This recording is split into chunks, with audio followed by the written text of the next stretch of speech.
Zülü rayonunun Yuxarı Veysəlli kəndindənəm. Çox xoş haldır ki, yəni biz gəlib buraları gördük. Həmişə arzumuz oydu ki, Allahın izni ilə biz buralara gələk, görək. Şükür bu günə.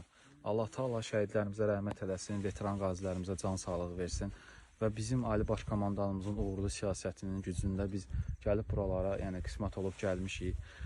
Və onu demək istəyərdim ki, bugünkü günü mənə bir xoş olmayan odur ki, bizə öz yaşadığımız yerdən, yəni şərait yaratmırlar ki, biz bu öz kəndimizdə yaşayaq.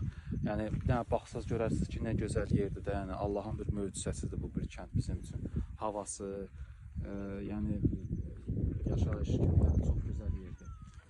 Mənim doğma əmim Məmmədov Vali və atamın xalası oğlu Hüseyin Tahirov. Onlar qəhrəmancasına 2 nəfər burada döyüşüblər. Nə qədər adamın, nə qədər mülki şəxsin buradan çıxmağına köməklik edib.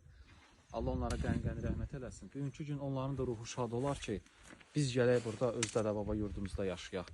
Yəni Allah biz onu nəsib edəsin, gələk buralarda yaşayaq və doğrudan da bizim üçün xoş, bütün Veysəllilərin yəni arzusu odur ki, yəni gəlsin burada yaşasın. Yəni biz başqa yerdən yer istəmirik. Elə öz dədə-baba yurdumuzu buranı qursunlar, yaratsınlar. Biz də əlimizdən nə gəlirsə, yəni bizim öhdəmizə nə düşürsə, biz də onu yəni Allahın izni ilə eləyə bilərik. Yəni arzumuz, yəni xahişimiz odur ki, bizim cənab prezidentimiz bu işə özü bir əl yetirsin və biz də yaşayaq burada. Yəni buranın həqiqətən çox gözəl yerdir. Yəni mənzərəsi, yəni burada oyanıb buranı görmək elə nə edirsən dəyər. Allah bir daha rəhmət eləsin şəhidlərimizə, qazilərimizə can sağlığı versin. Sağ olun.